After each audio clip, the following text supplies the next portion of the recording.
राज्यसभा सांसद रेखा शर्मा ने पंचकुला भाजपा मुख्यालय पंचकमल में प्रेस कॉन्फ्रेंस कर कहा कि नारी शक्ति वंदन अधिनियम में सकारात्मक सहयोग करने के बजाय विपक्ष ने जनता को भ्रमित करने का काम किया है और उन्होंने कहा कि जिसके कारण महिलाओं को उनका संवैधानिक अधिकार देने का ऐतिहासिक अवसर कांग्रेस पार्टी ने गंवा दिया है। इस मौके पर उनके साथ भाजपा पंचकुला जिला अध्यक्ष अजय मित्तल, श्रीमती बंतो कटारिया और रंजीता मेहता के अलावा अन्य भाजपा के वरिष्ठ नेता व कार्यकर्ता उपस्थित रहे। पंचकुला से विशाल मोहता की रिपोर्ट।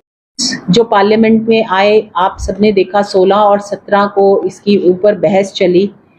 आज की प्रेस वार्ता उसी पर आधारित है। भारत देश 47 में आजाद हुआ। उससे पहले 1947 से पहले बहुत यूरोपियन देश, बहुत अमेरिका, बहुत सारे यूरोपियन देश, उनका कॉन्स्टिट्यूशन बन चुका था। वो आज़ाद देश थे, लेकिन उन देशों में महिलाओं को वोटिंग राइट्स कई जगह नहीं थी और वहाँ पर सुप्रीम यानी प्रधानमंत्री या राष्ट्रपति बनाना तो दूर, महिलाओं को वोटिंग राइट तक नहीं दिए गए थे। लेकिन हमारा कॉन्स्टिट्यूशन बनते ही हमें वोटिंग राइट दिए गए थे। इक्वालिटी थी, मेन और वुमेन में है, इक्वालिटी है और इसी पर आधारित हमारा कॉन्स्टिट्यूशन है। ये 33% की आवश्यकता इसलिए पड़ी कि भारत जब आजाद हुआ और पहला पार्लियामेंट बनी, पहली लोकसभा इलेक्शन हुए, तो 4 लोकसभा में जीतकर आज इतने सालों बाद, 76 साल बाद भी हमारे पास 14% महिलाएं हैं लोकसभा में।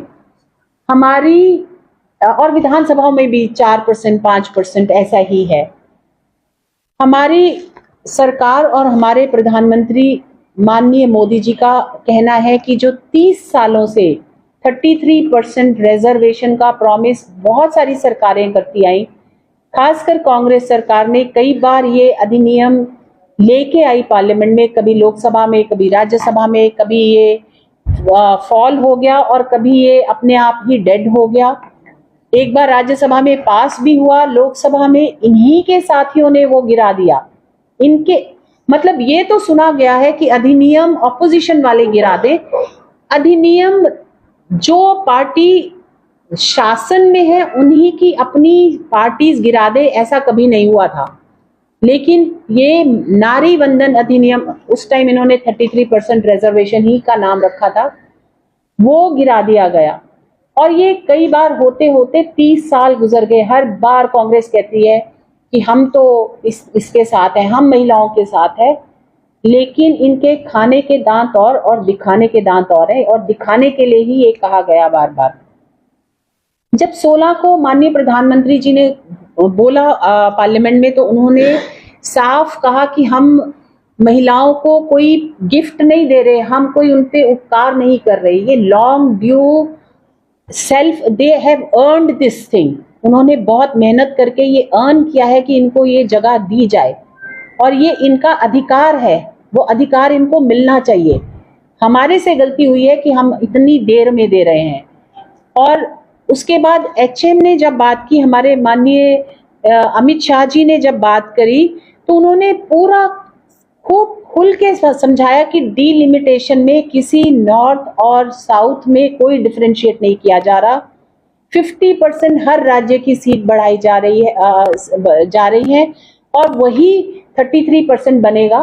50% of the existing seats will be 33% almost, और वही महिलाओं को सीटें जाएंगी।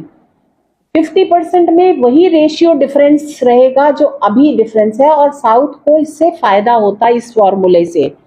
लेकिन क्योंकि कांग्रेस, समाजवादी, डीएमके, तृणमूल ये सब नहीं चाहते थे कि ये विधेयक पास हो, महिलाओं को जो हम बहुत देर से लड़ते आ रहे हैं, जिसके लिए वो उनका ड्यू मिले पार्लियामेंट में, और इस कारण से इन्होंने ये विधेयक को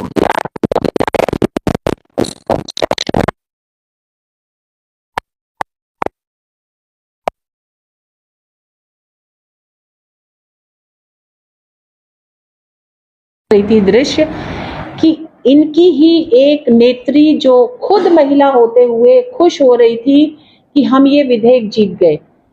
ये इनके यहाँ अगर महिलाएं कांग्रेस की बात करी जाए तो इनके परिवार की महिलाओं के अलावा इनको कोई महिलाएं नजर नहीं आती हैं। इनके यहाँ इंदिरा गांधी थी, सोनिया जी हैं या अब प्रियंका है। बाकी जो महिलाएं हैं वो इनके, मैं खुद राज्यसभा में हूँ, सोनिया जी एंटर करती हैं, बाकी राज्यसभा मेंबर या तो उनका बैग उठाए होती हैं या उनके पेपर उठाए होती हैं।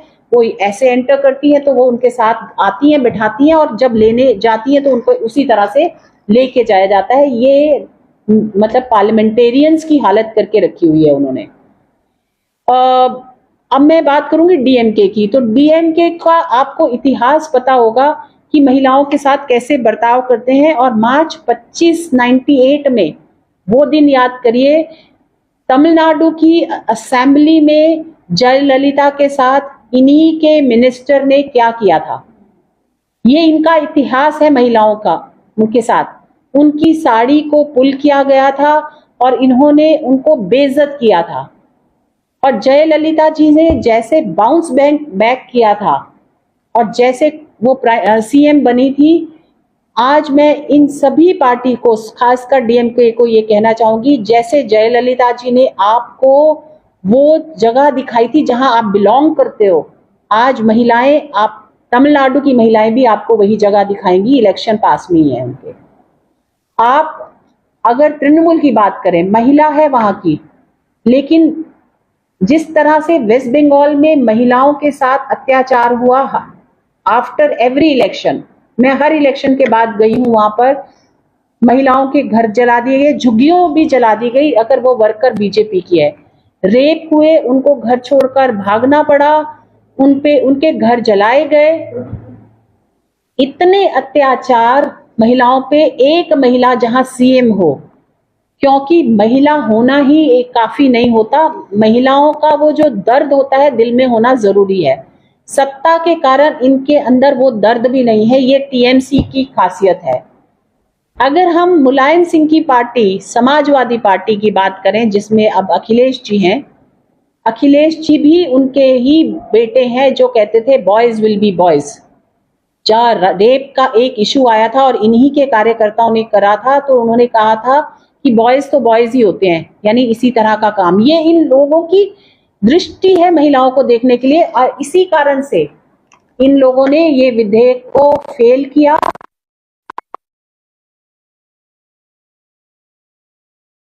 वो वेस्ट बंगाल हो या आने वाले टाइम में उत्तर प्रदेश हो, ये सभी पार्टीज को पता चलेगा, जिन महिलाओं के कारण ये वोट लेकर आते थे पार्लियामेंट में, वही महिलाएं इनको सिखाएंगी कि क्या होती है पॉलिटिक्स। माननीय मोदी जी जब से आए हैं, उन्होंने 14 से जितने कार्यक्रम बनाए हैं वो महिलाओं के इर्द गिर्द हैं। बेटी बचाओ बेटी पढ़ाओ जैसे कार्यक्रम से सामाजिक बदलाव लेके आए। उसके बाद उज्ज्वला योजना और जो भी योजनाएं, घर दिए जो महिलाओं के नाम पे दिए, ये सोशल चेंजेस। फिर उन्होंने इकोनॉमिक एम्पावरमेंट के लिए काम किया। बैंक अकाउंट खाते खोलने से शुरू हुआ, और ये लोग हंसे थे तब भी कि अरे अकाउंट क्यों खोल रहे हैं, अरे टॉयलेट्स क्यों बना रहे हैं, ये भी कोई प्रधानमंत्री का काम है। लेकिन क्या बदलाव देश में आया हम सबको मालूम है। जब इकोनॉमिक एम्पावरमेंट की बात हुई तो एमएसएमई से लेकर, लोन से लेकर, ड्रोन दीदी से लेकर, लखपति दीदी से लेकर, ये सारे महिलाओं के काम किए उन्होंने। अब पॉलिटिकल एम्पावरमेंट की बात है, और मैं आज भी कहती हूँ, तो मोदी है तो मुमकिन है अभी भी ये होगा। लेकिन इस विधेयक को गिराकर उन्होंने ये दिखा दिया कि ये ट्रू सेंस में क्या चीज है, इनके रंग क्या हैं। आज महिलाएं रौद्र रूप धारण किए हुए हैं, काली का रूप धारण किए हुए हैं, और जब महिलाएं काली का रूप धारण कर लेती हैं तो चाहे कितने भी किस प्रकार के राक्षस हों, उनका तबाह होता ही है। और ये जो तृणमूल, डीएमके, समाजवादी और कांग्रेस मिलकर जितने ये इस तरह के लोग राक्षस हमारी दुनिया में हैं और हमारे देश में है, इनका स्वाहा महिलाएं ही करेंगी। हमारे इस विधेयक में जो ये कि डीलिमिटेशन की बात करते हैं, तो मैं ये जरूर कहना चाहूंगी कि डीलिमिटेशन के बिना 33%, इनका कहना है कि आप जो 543 सीट्स हैं उसी में कर दीजिए, लेकिन ये होगा नहीं। डिलिमिटेशन लॉन्ग ड्यू है, 2001 से पहले से डिलिमिटेशन हुआ है। इतने साल गुजरने के बाद जो पॉपुलेशन है, जिस आधार पर सीट्स आनी चाहिए, वो नहीं हुआ। ट्रू रिप्रेजेंटेशन ऑफ पीपल नहीं मिल रहा, इसलिए डिलिमिटेशन के साथ ही जुड़ा है रिजर्वेशन। और जो अब होगा, अगर हम नई सेंसेक्स पे करेंगे, तो वो जो फॉर्मूला हम दे रहे थे कि 50%, उससे कई ज्यादा डिफरेंस होगा, क्योंकि साउथ की सीट्स कम होंगी और नॉर्थ की बढ़ेंगी। ये बात ये समझ नहीं रहे हैं, और जिस दिन समझ गए, और उस दिन भी पार्लियामेंट में डीएमके के लोग समझ गए थे और वो चाह रहे थे कि ये उसी फॉर्मूले पे हो, लेकिन पीछे से कांग्रेस वालों ने उन्हें मना कर दिया। जब अमित जी ने कहा मैं लिख के देता हूं,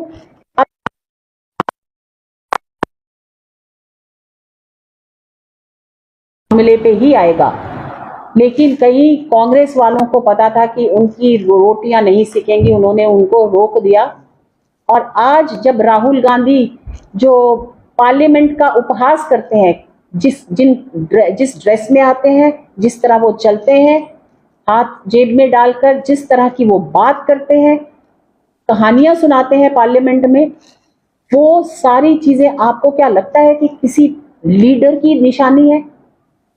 वो ऐसा लीडर है जो कांग्रेस को तो डुबाएगा ही, लेकिन महिलाओं के बिल को डुबा चुका है। हम फिर से कोशिश करेंगे, हम फिर कामयाब होंगे, हमें मालूम है। इसमें हार महिलाओं की नहीं हुई, क्योंकि महिलाओं को जब जब ऐसा चैलेंज मिलता है, तब तब वो और ज्यादा स्ट्रांग होती हैं। हमारे मोदी जी हैं, हमारी पार्टी है, और हमारी पार्टी हमें मालूम है कि ये 29 से में ही लेके आएगी। लेकिन अब आप लोगों को पता है इन पार्टीज का रूप क्या है। मैं आशा करती हूँ आप लोग भी इनसे ऐसे टफ क्वेश्चन करें, ताकि इनकी सच्चाई भी बाहर निकल कर आए। धन्यवाद। आपके कुछ क्वेश्चंस मैं लूंगी। देखिए, जहाँ पे आरक्षण है, अम्बाला में आरक्षण है, वहाँ पे, यहाँ आरक्षण जहाँ जिस सीट पे होगा वहाँ पे मिलेंगी, महिलाओं को ही मिलेगी। आरक्षण है कई सीटों पे, वो मिलेगी। मेयर के लिए आरक्षण नहीं है ना, जहाँ पंचकुला में। कांग्रेस ने तो महिलाओं को अच्छी बात है, अच्छी बात है। क्या कांग्रेस ने बाकी जगह उसके मेयर हैं, जहाँ जहाँ हमारे मेयर हैं महिलाएं, हमारे बहुत सारे गुड़गांव में मेयर है, वहां पे है उनकी। कांग्रेस को पता है, सुनिए, कांग्रेस को पता है वो किसी को भी खड़ा कर दें, हराना है, हारना है। उन्होंने अपनी महिला को देकर सिर्फ मीडिया में नाम देने के लिए, उनकी महिला ने हारना है, और हारने वाली सीट दी है उन्होंने, जीतने के लिए नहीं दिया उन्होंने। जहां जीतने वाला होगा वहां पुरुष ही खड़ा होगा। उनको पता है किसी भी हालत से कांग्रेस मेयर का इलेक्शन यहां से जीत नहीं सकती, तो उन्होंने एक सैक्रिफाइस किया है। सैक्रिफाइस करना था, महिला को सैक्रिफाइस करने के लिए बना। एक आपने भी दो घटनाओं का जिक्र किया, 2019 और 2018 घटना का, कि साउथ की घटना थी, इसमें महिलाओं के साथ जयललिता के साथ एबीसी की घटना हुई थी। एक आपने जिक्र किया समाजवादी पार्टी के बयान का, तो निश्चित बात है कि वो बयान गलत निसंदेह रहता है। और अभी एक साल पहले वाराणसी में क्या हुआ था, भाजपा के कार्यकर्ता थे जिन्होंने महिलाओं के साथ जो बिल्कुल जहां पे किया था, क्रिमिनल माइंडेड लोग होंगे उनको निकाला जाएगा, और भाजपा निकालती भी है। अगर हम इनको ना उलझाएं और हम इसी पे रखें ना, तो ज्यादा बेटर होगा। ये मैं उनकी दृष्टिकोण बता रही थी। तंदूर कांड पे आपने कोई भी क्वेश्चन किया कांग्रेस को? उसके बाद तो आपने भजन लाल को यहाँ पे बनाया भी था, क्यों नहीं किया?